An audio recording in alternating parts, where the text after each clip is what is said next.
We go and listen to this story. A 23-year-old woman will appear at the Nkandla Magistrate's court facing charges of fraud after posing as an intern medical student from Wits. She allegedly treated patients at 5 KwaZulu-Natal hospitals and clinics. It's believed the woman did not finish high school. Vusi Khumalo is looking into this story. Vusi, a very good morning to you. How long was she allowed to practice at these health facilities?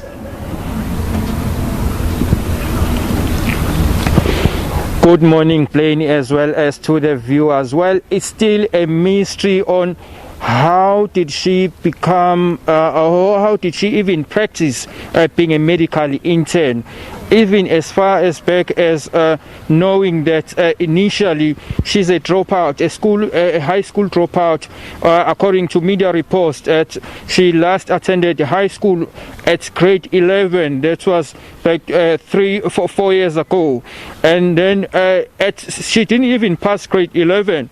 She then appeared suddenly at Wits University, or where we were told that she was doing medical studies there, and then after perhaps completing there, she went on to become a medical intern at various or few hospitals in KwaZulu-Natal, naming Nongoma, SABC, Nkandla, as well as a community center at Hammersdale in Durban. Well, that's still a mystery. How did she really become an intern after allegedly duping several health institutions and also trying to convince them that she was indeed a medical student at Wits University, and then she acquired this job of being a medical intern at these few health institutions in the province of KwaZulu-Natal.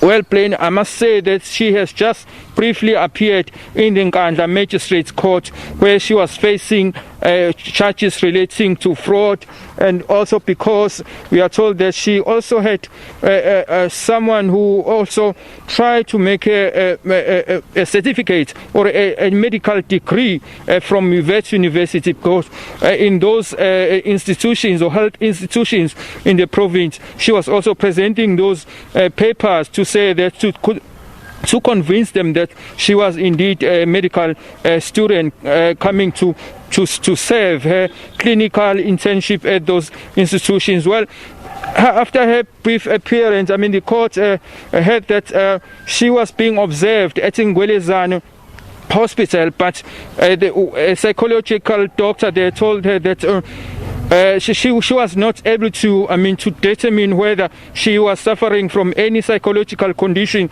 She was then referred to Fort Napier Hospital in Pietermaritzburg. Fort Napier Hospital in Pietermaritzburg is the one that checks the mental challenges to challenge patients or clients. So that's where she's been heading to now, even though she's still out on bail. So the matter has been postponed to the 29th of September for a further mental observation and evaluation plan.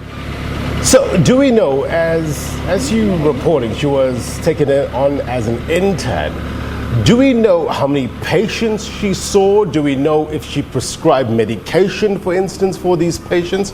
What are we learning with regards to that? Yes, Ben, as I'm standing here, in my background is Nkandla Hospital, upon where she also did this vital signs. She did also screening and also writing important prescriptions for patients and clients at these hospitals. So it's a very, very difficult matter even to comprehend on how did she really become an intern, on how she was allowed in the first place to be here. Maybe I can also mention that the ANC in the province, after having met on the weekend, the PEC through the secretary of KwaZulu-Natal ANC, Mr. Mtumseni Ntuli, I must mention that he said that they did meet over the weekend, and they are also, because this matter has dragged the ANC in the mud in the province, so the ANC is also worried about the dent on their integrity here in the province. They are saying that because there's been allegations tracking Jomo Sibiya, who's a PEC member in the province of KwaZulu-Natal, saying that Nkandla and Jomo Sibiya, according to media reports and other reports, are saying that they share a baby. They were once a couple years ago. So they are saying that Jomo Sibiya has been allegedly, abusing some of the young women, including Nkandla, who's accusing him of neglecting their child, even though the paternity of that child is still in question plain. So that's what I can say, that Mr. Mtumseni Ntuli, the Secretary of KwaZulu-Natal ANC, is saying that they are also commissioning a task team to be led by the former deputy ANC or chairperson in KwaZulu-Natal, Mr. Willis Mchunu, who's also the former premier of KwaZulu-Natal, to see to it that they have to make their a thorough analysis so that an outcome and a credible income can also, a credible outcome can also be found on this matter, because this matter has also dragged the ANC name. So that's why the ANC wants to also to do their own investigations,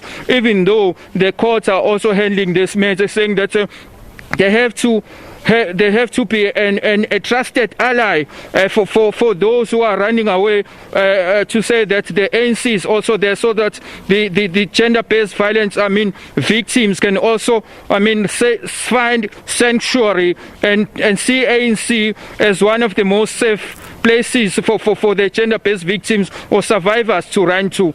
That's according to Mr. Mtumseni Ntuli of the ANC here in the province of KwaZulu-Natal regarding this matter, saying that in less than 2 weeks' time they will have an outcome with regarding to their investigation.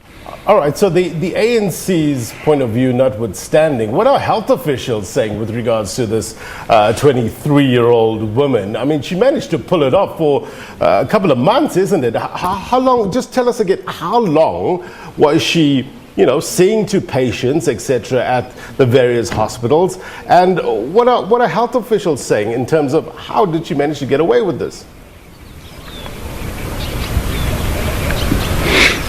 Yeah, that question plainly still hasn't been really answered, because the thing is, it's also been there on the social media.